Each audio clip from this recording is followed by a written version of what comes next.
Welcome to the Tao of Pizza, where we feature top logistics leaders, entrepreneurs, and supply chain innovators and share their inspiring stories with a holistic twist. Mark Hiddleson here, host of the Tao of Pizza podcast, where I talk with top industry innovators in the warehousing, logistics, and supply chain business with a holistic twist.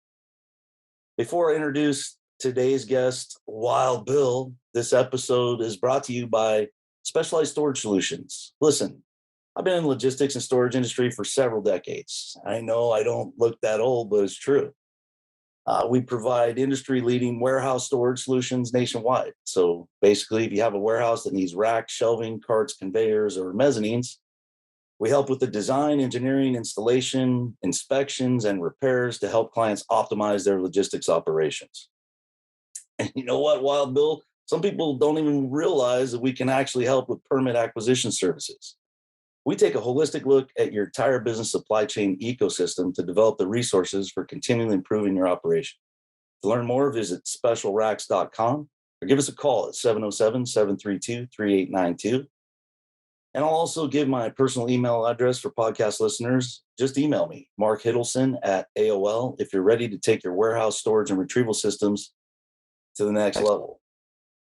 Now, I'm super excited today to be joined by Wild Bill from Pleasant Hill.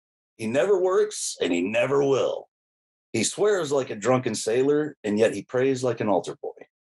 In 1957, he won the Woodland Recreation Department boys basketball shooting contest, seeking 17 of 20 shots.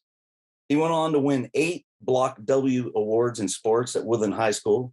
He was a Lions Club subsection speech champion and winner of the Bank of America John L. Simpson Scholarship Award. He studied abroad at the University of Saltillo in Coahuila. How the hell do you say it? Mexico. Coahuila. His junior year at Cal, he was in Mexico and graduated from Cal with a degree in psychology in 1968.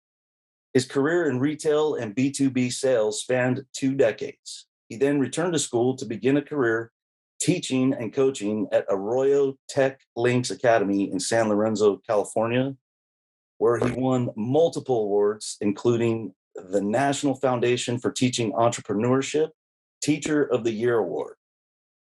He's been enjoying retirement and traveling the world since 2011. And you know what else? He's my dad. He met my mom at a fraternity party in 1968. Whoop, whoop. And I was born in December of 1969. He and my mother did end up filing for divorce in May of 1972. However, my dad and I have developed a very, very close relationship over the years, and we will be pals forever. And that's a mighty long time, as Prince would say. Dad, welcome to the Tao Pizza podcast. Thanks, Mark, for that flattering introduction. It's all true, man. Yeah. I have to tell you that I hear Bernie in the background. Bernie, he doesn't like not having attention, huh? No, he's my best friend. He likes to be with me all the time. Is he there in there, or is he in another room? He's in another room. Carol's trying to get rid of our guest. And then I'll be Bernie's not cooperating. I'll be babysitting the dog. So all of those accolades and awards, and my kids had looked at the list, and I only listed the highlights. I mean, there's millions of awards on here, but we did add it up, and I've actually won more awards than you have. But we're not competitive. What's that? But we're not competitive in this family. But everybody was impressed with that, and all of those things are true. So I kind of wanted to start with your career in retail, and how did that evolve? How did you get into the business? Like, how did you go from where you were in retail to kind of transitioning into being a factory rep? Well, I started as a executive trainee at Capwell's in Oakland, California. It was the first job offer that I received when I was graduating from college. So I immediately took it because I could stay in Berkeley and be with your mom and party with my friends, and it was a very safe choice.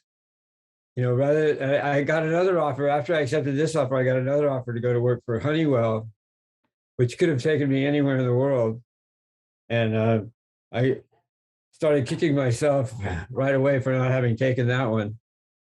So, you know, and I also had the responsibility of a child to deal with. So I stuck that out as long as I could, and got promoted several times, and then my sister's husband died, so we moved to Sacramento to be closer to my family. And I became assistant manager, and then store manager, and then a buyer for wine stocks. And a friend of mine who remains my friend to this day, Mick Mankowski, you've met him at our house. He got me a job working for his competitor. He worked for Hager and I worked for Farah. They both made men's clothing, mostly slacks and jeans and sport coats and that kind of thing. So we ended up being best friends, even though we were competitors, kind of like you and me. And, you know, we love each other in spite of our differences. You know, it's that kind of a relationship. So the business changed dramatically over the years. I used to call on all the mom and pop stores in Northern California, and gradually, one by one, they all disappeared because of the evolution of Walmart and Save Mart and Kmart and Sam's Club and all the discounters. They made not only the mom and pops go away, but also the department stores, which were the bread and butter of my business. So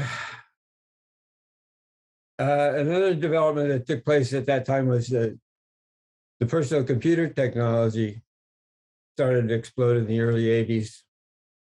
So I figured I'd get in on that action, and I got into retail sales and corporate account management, and with my experience, I became a store manager, of course, and that industry changed just like the clothing industry changed. You know, computers became a commodity, and the salespeople knew less than the consumers, including me. You know, the way the technology constantly changes, you have to keep up with all the recent developments, and you know, you're always learning new things and applying them to your business, and it just got to be more than I was willing to do. So I went back to school and got my teaching credential, and Carol supported me in that decision, and financially and emotionally and every other way. And I ended up becoming a business instructor, hence the NFTE Award. And I had 30 years of business experience by then, so I considered it, you know, very knowledgeable, and that's why they hired me, because of my experience, not because of my education or my personality or anything else. It was we know, Dad. We know. Everybody knows it wasn't for the personality. You don't have to say that. You don't have to say that. So before I want to ask you, there's a questions I want to ask you about that, because that's a pretty huge shift. I mean, going from, you know, even in retail and I know, you know, business to business sales, and a lot of the people, I remember you used to tell me that Mervyn's, I forget if it was Mervyn's. Mervyn's was one of your clients, right? Were they one of the last ones that were still, but they were getting to a price point where they were shifting a lot of stuff overseas. So, you know, Levi's used to be made in Texas or something, and then now they were made in overseas. And then so the price really got down. And so people went from really You worked for Farrah, which their plant was in Texas. They had to focus on quality, American made, local. So all those mom and pops, and I still, by the way, I buy my clothes. Now I know why. Like, I buy my clothes from the guy at Williams down the street at the, there's still men's stores. There's Scott Lyle in Napa. There's Williamson and Son. And it was a day where I love it. And even department stores, if you walked in, I think you still can at like Nordstrom's and maybe even Macy's, they look at your body. And like, for me, they go, okay, you're a double XL slim. Okay. And we have that. We have it in stock. But that all changed. And even Mervyn's. So Mervyn's was one of the last ones that hung on, right? I mean, were they still buying Farrah during that transition when you left? Yes. That was our last account before Farrah went bankrupt. Yes. And so there's an interesting jobs because we were selling Mervyn's. What's they that? were their biggest competitor. So tell me what happened again, Dad. Well, when all the department stores started going under, it was because Mervyn's was killing them on price point. Like you said, they were doing what we used to call vertical marketing. So instead of buying it from us, they would make it themselves overseas in China or India or some other third world country where they could, they had cheap labor and cheaper costs all the way around. So that increased their margins, and they didn't need it. They didn't need domestically made products. That was buying American was not a big deal in the 80s and 90s. Yeah, so late 80s. So there's an irony. Is one of our first projects, big projects we did, and I actually had I interviewed David Smith a few weeks ago. One of our big projects that we ever did is we decommissioned the Mervyn's buildings when Mervyn's finally, they got bought out by Target. And I think it was the Dayton Hudson at the time. It was Dayton Hudson Right. Corporation owned it. And I think they just looked at Mervyn's and they had all these assets, whether it was distribution centers and they owned the property. So they basically just kind of gutted it and go, well, we didn't really buy Mervyn's for the stores or the volume or anything else like that. We'll just shut down all these Mervyn's and people will go to Target. And so they were just selling off everything. And that was actually one of our first big projects, was closing down the Mervyn's DC in, I think it was 2005 or 2006. So yeah, it's there's been some major business shifts. And so in your 20 years, you saw all of that. And then you made a decision to go in teaching. And I think that's really cool. My mom was a teacher her whole life. And I really look up to teachers, and you had to take a pretty good pay cut to do that, right? You're not making in the beginning, yes, as you are managing a retail store or anything. So tell me, I also know you had a worst job that you ever had. So tell me about what was your worst job and your best job.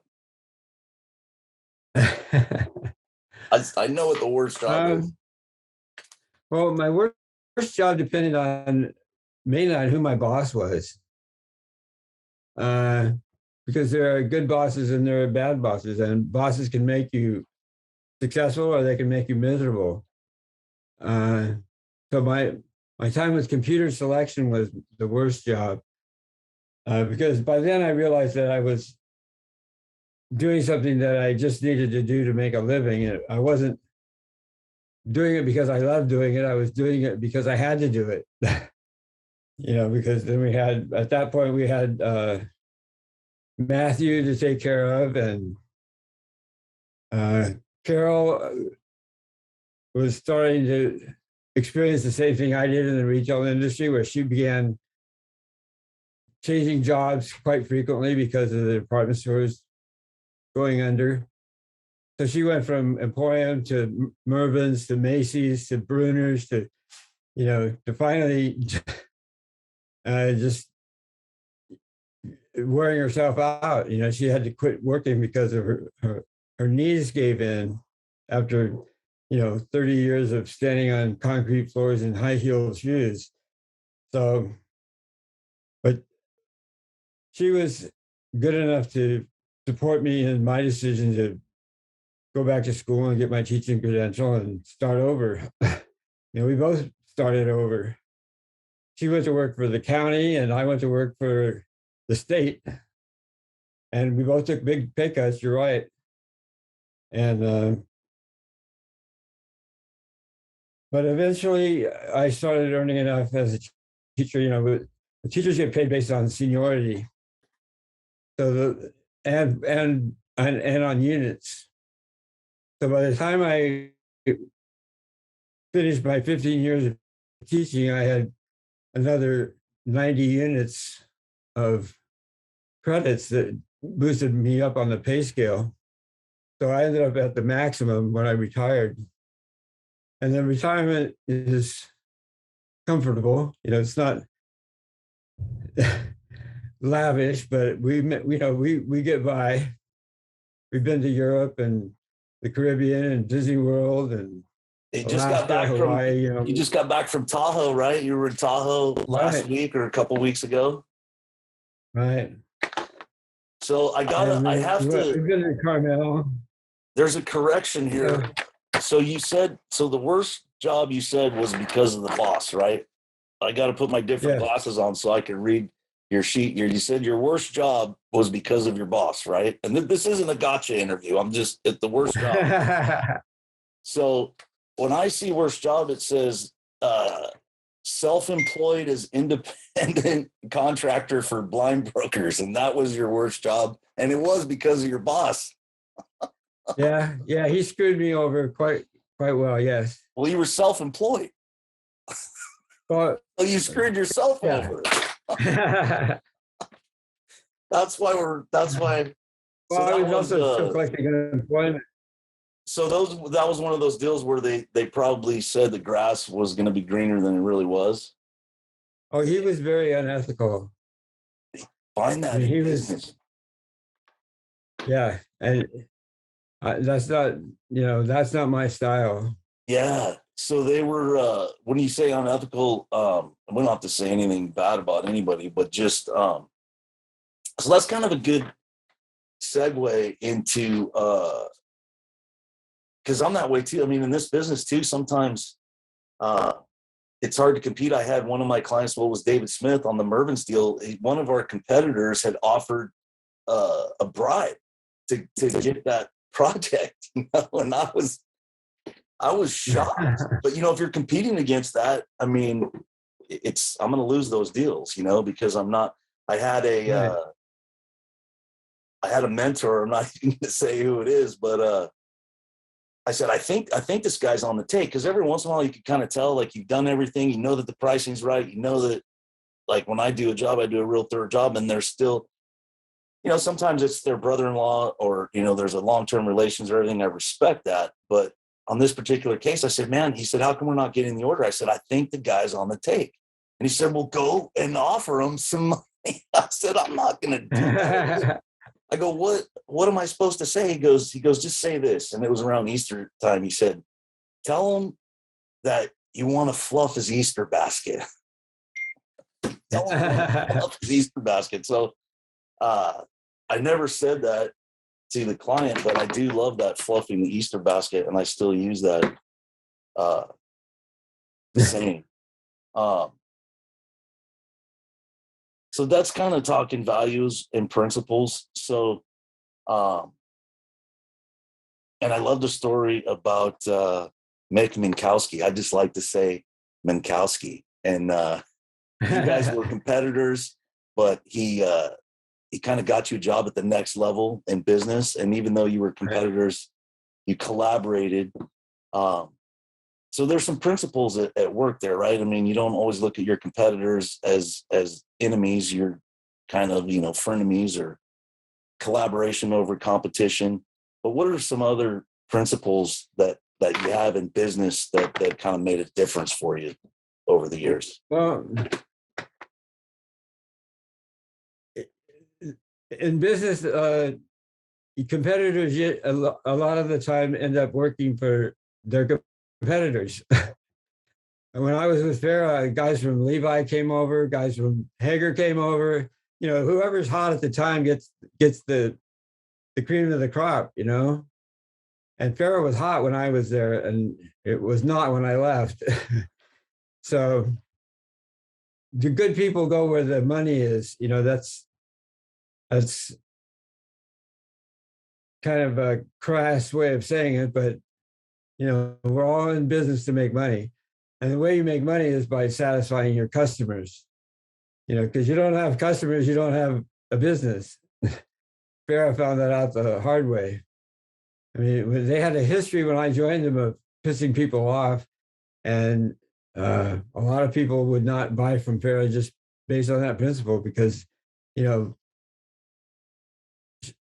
screw me once, shame on you. Screw me twice, shame on me. Kind of an attitude. So you don't want to risk losing your customer to make an extra buck. It's about satisfying the customer to make the extra money. I think you've experienced that in your business where people keep coming back to you for repeat business, and that's because you take care of them.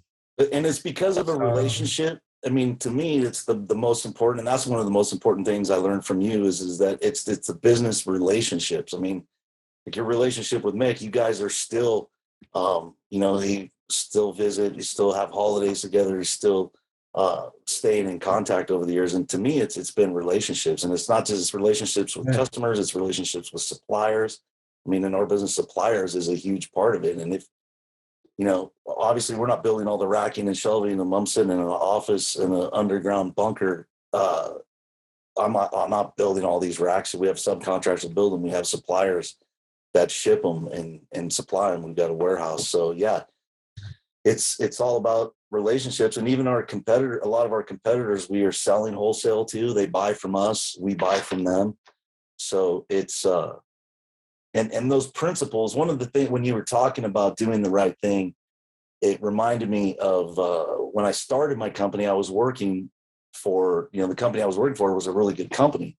I decided I wanted to do my own thing, but I wanted to leave on the right note because I had been there for 8 years. I had learned a lot, and it was really just my career got to a point where I couldn't go any further because it was an owner. He already had a partner. And I came up with some ideas to kind of build my own division within their company because I saw new opportunities and they didn't want to do it. When I left, I wanted to do the right thing. And most people, when they're going to start a company, at least in our industries, and I know industries, they start moving deals over slowly at a time and kind of starting their own company while they're still working for the other company. And I didn't want to do that just because I wanted, and my reasoning at the time was, I didn't want to screw over my old boss. And so I didn't. I gave him, when I left, I gave him every single deal I was working on. I gave him a list of all the prospects that I had because I'm like, I'm starting fresh. I still wanted to be able to do business with them. I wanted to maintain that relationship. But what's interesting is what I found is that it was like a full circle thing because the people, I did have clients that we had a relationship and they said, hey, why didn't we just did these other deals? Why didn't you just do it with your company? And I said, well, I didn't want to do that. Everything that we were working on beforehand, you got to order it from them. I don't want to start mixing things up. And I was just doing it to do the right thing, but I didn't realize the impact that had on the 10 or 15 people that I was doing business with. They were kind of like, okay, wow. So you are going to do the right thing. And I think they trusted me way more, which was kind of an external benefit that I didn't even really see coming, but just because I was doing the right thing for that relationship, it ended up strengthening all these other relationships. And I mean, I will, like, this whole podcast, the whole idea behind it is really honoring the relationships that I've had in this business, and people have, they've just contributed to my career in a way that I wouldn't even have asked them to. They did, so that's important. What are some other things about business? You taught entrepreneurship. So, what were some of the things that when you started teaching entrepreneurship that you really wanted to get across, like the principles that you wanted to influence your students? Well, my first class was a group of students who were considered to be potential high school dropouts, candidates for continuation school. And because they lacked motivation, they just wanted to goof off and, have fun and chase women and, all the things we do as teenagers and not study, it's human nature, I think. And they also came from families that were broken or lacked values, family values. So they were considered to be at risk of, being criminals or dropouts or drug addicts or worse. So they hired me to find something to fulfill that emptiness inside that they felt. And being an entrepreneur makes you be responsible for yourself. That's part of growing up. You grow from being dependent on others to being independent to being interdependent. And that's the way we mature. And I think you've experienced that in your life. I know I have. But I think there's a saying that experience is not the best teacher, it's the only teacher. And I was able to share that with my students and convince them that if they, studied and worked hard and took care of their customers, they could be successful. So they had little mini projects that they worked on. We did flea market events where we would sell product, things that they created. Creativity is crucial to entrepreneurship. Taking something old and making it new and different. It's not reinventing the wheel; it's perfecting the wheel. Yeah. So what were the other thing I love about that teaching experience quote is that it's experience is the toughest teacher too, because you always get the lesson after the test. And so you were encouraging these people to kind of test themselves, test yourself in the market, make a product, go out there, and then by those tests, then they learn the lessons because they were putting themselves to the test. What were some examples of products, Dad, that they made and sold? Oh, people would bake things at home, and cookies or cupcakes or whatever. People would make things, and as technology got more involved, they would start doing services, web page design and more technical things.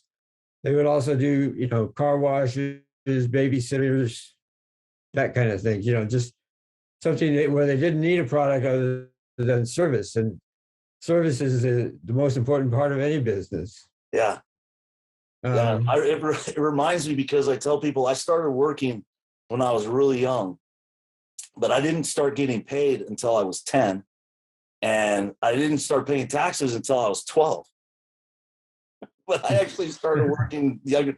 I remember my sister and I one time we grew these gourds and they were awesome.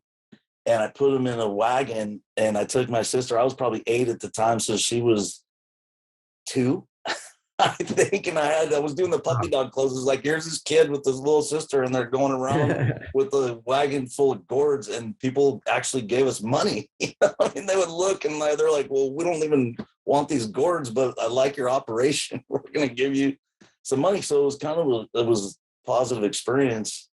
And then I love that when you talk about people that want to screw off, it's funny. I was like you. I won all these awards in high school, 3 different sports, straight A's. But my senior year, I was obviously I was 18, so I knew more than everybody, right?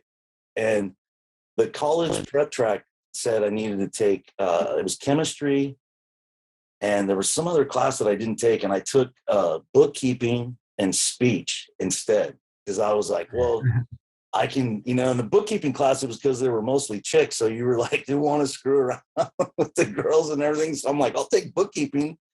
And, but what's interesting is those 2 classes, bookkeeping and speech, really are some of the ones when I look back.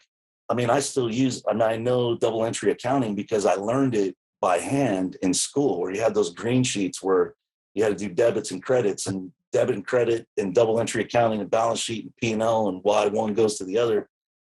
A lot of that stuff I still use today. And I kind of took it instead of chemistry. I still had to end up taking chemistry in college, and then the speech class is kind of the same way, which reminds me, one of my favorite stories is you had me come in twice to do speeches for that because I was in business. I had started a business.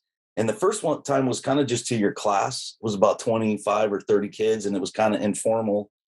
And it was a lot of fun. I loved it. I was like, Dad, if I ever get a chance, I love just sharing, the things I've done, started a company. And I didn't realize it was at risk too, youth that you were working with. I mean, that's always kind of been a passion for me because, well, I turned out to be an at-risk adult. So it's at-risk adults teaching at-risk children. But the second time, it was a whole auditorium, and I was like the third speaker to go. And but when you went up to introduce me, the whole crowd, it was probably like 500 kids, and they were going, Hiddle, Hiddle, Hiddle. As you're walking up the stage, I'm like, oh man, my dad is some kind of genius. Like every single kid, they're chanting Hiddle, Hiddle. And I'm like, man, I prepared a speech, but I don't know if it's good enough to live up to the invitation. These guys were giving me a standing ovation before I even got on there. So I think I survived it, and I think I did okay because the kids were asking me how much I was making at the time. And I looked at the speaker who went in front of me, and he said, yeah, go ahead and tell them what you're making.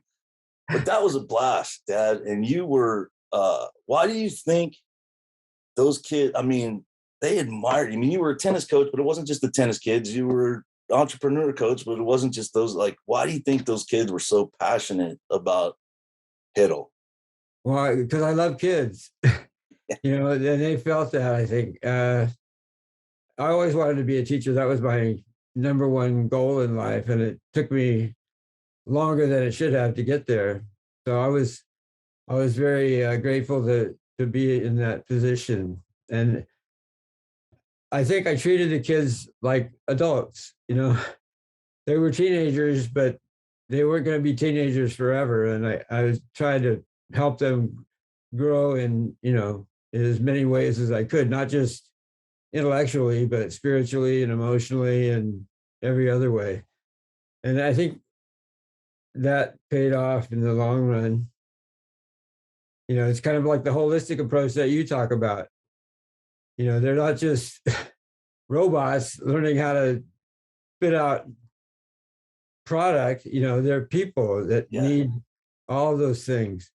Yeah. The spiritual, emotional, physical, mental growth and development. It's in those high school years. I mean, as a parent, I can't say that it was the toughest thing for me with all three of my kids was their freshman year of high school, because it's such a transition that, you work your way, just like you, 1957 basketball champion and everything. And then 8th grade, you're on top of the hill. And then you go, and even I remember I was 8th grade class president, but then you go to high school and you're back to the low end on the totem pole. And my kids even changed schools. So that as a parent, you look at like what you're going through in high school, to make new friends, get into classes. Teachers are asking you to do more than they've ever asked you to do. Like now somebody's not going, well, you didn't turn in your homework. Like you're getting an email 6 months later and you've got a F in the class and the grades are coming out tomorrow. Right? And it's like, it's a real world check. So that's awesome. So you were just there for those kids as a person, like developing a relationship with, and everybody has different things going on in their family, right? Whether it's money or parents or relationships or, I mean, there's just a lot of things that can affect somebody at that age. And it's a lot, it's growing pains. That used to be one of my favorite shows, was Growing Pains, right? So you were there for them. So how does that,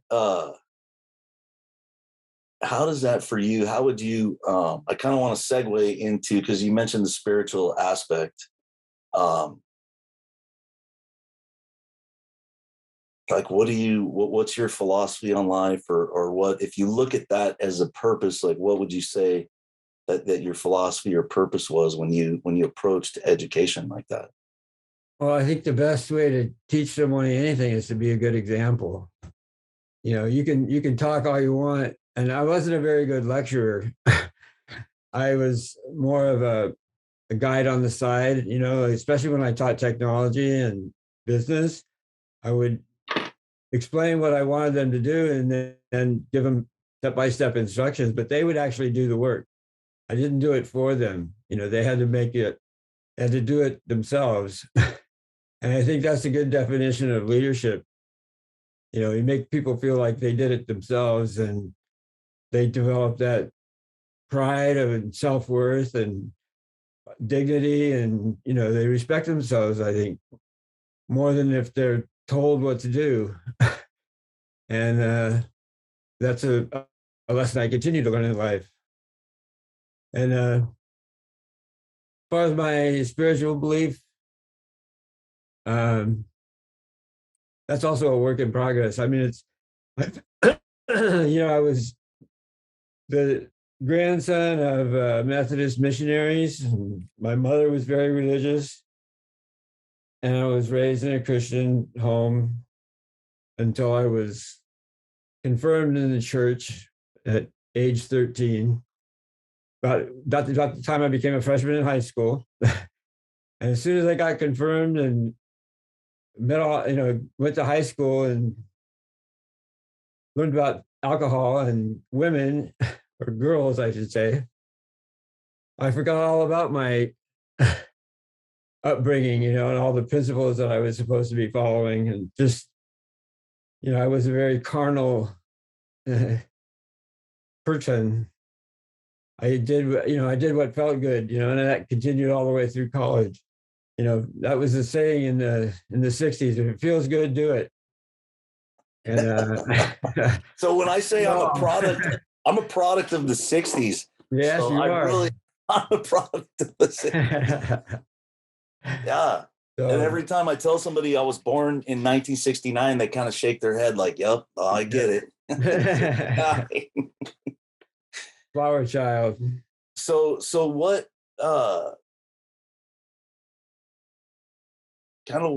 what changed? Like what changed the direction of your spiritual? It was an evolution more than a change. It's not one change, it's multiple changes, one after the other. After your mom and I got divorced, I became a born again Christian, and that lasted maybe a year. And then I met Carol, and she was a religious person, and we both believe in God, but we never went to church. We just we just got along because we loved each other, and that we wanted to be together and build something for the future. And I think we've done that quite well. And raising you and Mark, you and Matt, and being parents is a very fulfilling part of why we're here. And now that we're empty nesters, I'm spending more time helping men recover from alcoholism and drug abuse, and I feel like that's a useful service that I can provide based on my experience. And I've had some success and some failures, but it's not, it's not me that's doing the work. I'm just a guide on the side. Like I said, like I can share my experience with people and explain what happened in my life, but they have to make the decision to change themselves, or ask God to change them if they believe in God. Yeah, there's a quote and since this is the Tao of Pizza, the author of the Tao Te Ching had a quote about exactly what you talked about. It was Lao Tzu. He wrote the Tao Te Ching, which is just like 81 verses of poetry of a philosophy. And one of his quotes is, "A leader is best when people barely know he exists. When his work is done, his aim fulfilled, they'll say, we did it ourselves." Right. Which is exactly that principle. And I'm a Christian too, so hopefully I don't get lightning striking from quotes. But I love, one of the things I love about this ancient philosophy is you read it and it's like, yeah, that's been true. I mean, this was written in like 2500 BC. So that's been true for 4,500 or no, 500 BC. So it's like 3,000-year-old or 2,500-year-old wisdom. Like the leader's best when people barely know he exists. And you're still, you decided, you made a decision, a choice. You chose to quit drinking like 10 years ago, right? Was it 10 or 8? 10. For health reasons. Right. Like it wasn't like you got a DUI in a car crash and you had to go through the program or anything, but you got a health diagnosis and said, "Hey, look at your what was that? What was that like? And why'd you make that choice?" At first, I was skeptical. I was actually given that diagnosis 11 years ago. It took me a year to figure out that the doctor was actually correct. My skepticism was good reason to scoff at his remarks initially. And then a year later, he convinced me that I needed help by sending me to the chemical dependency recovery program. And that's what started my recovery, is someone forcing me into it. And now I do, everything I do is voluntary. That's the kind of change that takes place. Instead of begrudgingly feeling obligated to do something for someone else, you do it because it's the right thing to do. It's by the grace of God. There's no other reason to help someone other than for the sake of helping them. Or the fact that you can. Right. I mean, that's the thing for me. When the pandemic hit, I started looking at my business and go, okay, wow, what happens if I don't make any money? If they're saying stay at home, I mean, 15 days to slow the spread. I was thinking, okay, I could go 2 weeks with no business, but could I go 2 months? Could I go 2 years? Like what, and the thing ends up lasting 2.5 years. And I kind of figured I started looking at it, I was like, wow, I could just start coasting from here on out. I'm 53, 52, 53. And I really started to think about it. And then it's like, oh, wait a minute. Like there's, we want to be generous in our community. There's causes we want to support. I got to set an example for my kids, right? And then I'm probably wrong, because I've always seen if you start coasting in your 50s, by the time you're 60, you're looking around and going, man, I wish I would have turned it on in my 50s. So, for me, it was spiritual too, because I heard a similar story of a pastor at our church that shared a similar story. It was like, no, you've got an obligation to give your best as long as you're alive. And if you can help somebody, I mean, the thing is, like you, and you're setting an example, you stop drinking. And that's like the people you work with is really not anything you say or anything, but you just keep showing up for them and you're an example. Right. An example. So, and I'm really proud of you for that. I mean, I look at that contribution, and for me, there's a quote about this, and you've sent it to me, about the goal in life and the purpose for life, but figure out your gift and then give it away, basically, right? What's the saying? That life is about. Yeah, the meaning of life is to find your gift, and the purpose of life is to give it away. I love that. I love that. So, well, I loved the saying that you came up with when you, in your interview with Nancy Fatine, about the best customer is like your worst friend. Yeah. They only call you when they need you. I've had other people comment on that. It's true. It's the crappy friends, they only call you when you need something, but the great customers, they only call you when they need something. Right. Okay. That's another paradox of life. Yes. Yeah. What are some other paradoxes while we're on paradox? Because I know you've got some favorite sayings. You sent them to me and I stopped you at 69, 68, and I said, wait a minute, we need one more. But what are some other Well, my favorite one is about life itself, because none of us are going to get out of it none of us are going to get out of this alive. But we have the choice to enjoy it while we're here, or to be miserable. It's all a matter of exercising our own free will. Yeah. And that's the greatest gift. Yeah, and you've been a great example for me for that. I mean, there's a lot of story, but like I'm really good at math for two reasons. And you were a big part of it. I remember when you used to pick me up, you'd pick me up in like Manteca or Modesto, where we were living, and would drive to either Sacramento or Woodland. A lot of times we'd hang out with the Woodland cousins, they were awesome. And on the way there, I was competing in the math Super Bowl, and you would just give me word problems. Okay, what if you had, 5 cows and 10 chickens, how many legs would it be? Or then, like, if you got 32 legs and there's 7 animals, like, how many chickens, how many? And then we would just go back and forth. And as I would learn something, you would teach me something else. And I remember one time I was pretty young, and I was figuring out how to figure out the area, because I've always loved math. And I did end up winning 2 awards in the math Super Bowl in 7th grade, and 3 awards in 8th grade, including the individual and the blitz.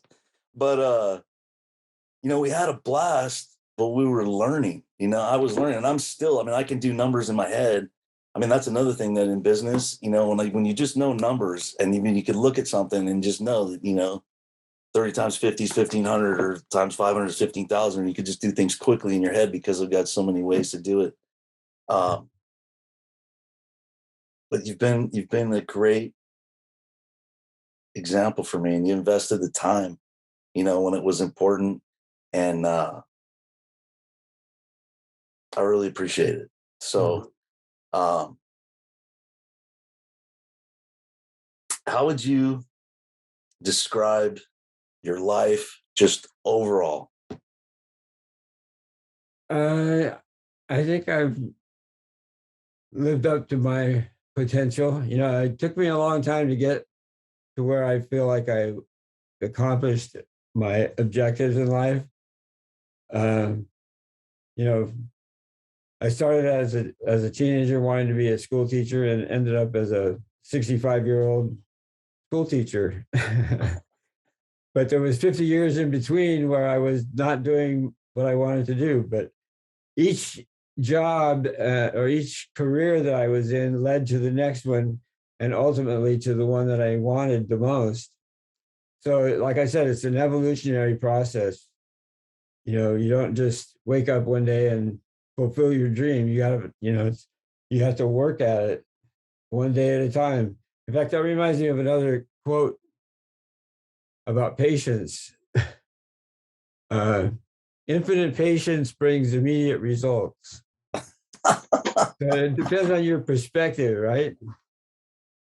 Infinite patience brings immediate results. If you look at it from God's perspective, 50 years is nothing. A billion years is nothing. This planet has been in existence for probably 13 billion years. And hopefully it'll last a little bit longer. Another billion would be nice. Yeah. I think with the current clock ticking, we'll be lucky to make it another 10,000. But yeah, I'm hopeful. I'm hopeful for the future. And that's great. I mean, infinite patience brings immediate results. That's like a Zen koan, right? It's like, why is this true? It's true. Right. It's infinite patience, and it's a paradox. we can't comprehend what infinity means, it's Yeah. beyond our comprehension. And it's about human nature that I heard. I think it was Tony or Robbins or something. That's a quote that said most people overestimate what they can accomplish in 90 days or a year, and they totally underestimate what they can achieve in 5 to 10 years. And most people will think they can get so much done so fast, but totally underestimate what you can accomplish in 10. And I've seen that in my life. And one of my goals was to teach too. I feel like hearing your story and your 20 or 30 years in business, it created, like, that was the reservoir that you drew from to create your teaching career. And again, they didn't hire you because you were a whiz kid teacher. They hired you because of your background in business. And I guess that's pretty unique too, right? I mean, you don't find people who are willing to do that, make that compromise. So I admire that. It took a lot of courage. It took a lot of courage to do that. And it sounds like it made all the difference. Yes, it did. Yeah. And also being a coach was very much like being a teacher. I couldn't go out there and play tennis anymore, but I could tell them about how to do it and show them how to do it. But I couldn't, at age 50, I couldn't do what I could do when I was 20, so we had some success and some failures, but the most thing I'm most proud of is our success in the classroom. All my students were A students. They all went to universities and became doctors and lawyers. And, I'm just so proud of the kids for what they accomplished off the court as much as what they did on the court. Just great people. Yeah. And you made a great contribution to them. I'd love to connect. Like, hopefully we could share this podcast with some of your kids from the school. I know that probably there's a Facebook group or something. I'm not on Facebook or anything. Yeah. Oh yeah. They're all on Facebook. But this has been great. And your grandchildren will love to hear this. Dad, we're kind of wrapping it up, but you've been so generous with sharing your stories and your wisdom. It's humbling to hear your story. I'm proud of you. I love you very much. And I appreciate you coming on the Dallas Pizza podcast. And thank you. Thank you for having me. And when we're off the air, you're going to have to explain how you came up with the name of the podcast. So you know what? So there was somebody at Oregon State. There's my daughter goes to Oregon State, and a lot of them are watching episodes of the podcast, and they're excited about it because they know like who it is, and Cody and Drake. They're giving me a hard time about it. But there's a kid at school. He went up to my daughter. He said, "Man," he goes, "this guy talked the whole time. He didn't say one thing about pizza." So it's interesting. I'll share it with you right now. I'll share it at the end because it's a great question. And so the Tao is like the way of nature. It's a word that just means the way of nature. And I practiced for 20 years. I got my degree in holistic health. And one of the things that we learned was different types of meditation, different way of mindfulness, and not just the mindfulness as a technique, like a way to get from point A to point B, but a way of looking at the world more in harmony with the way things naturally work.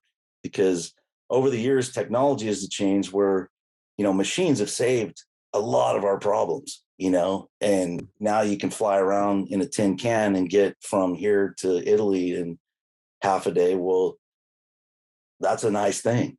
But the way we've started to look at the world is kind of a mechanical world. Like, you even look at being a human being as being a machine, and machine metaphors.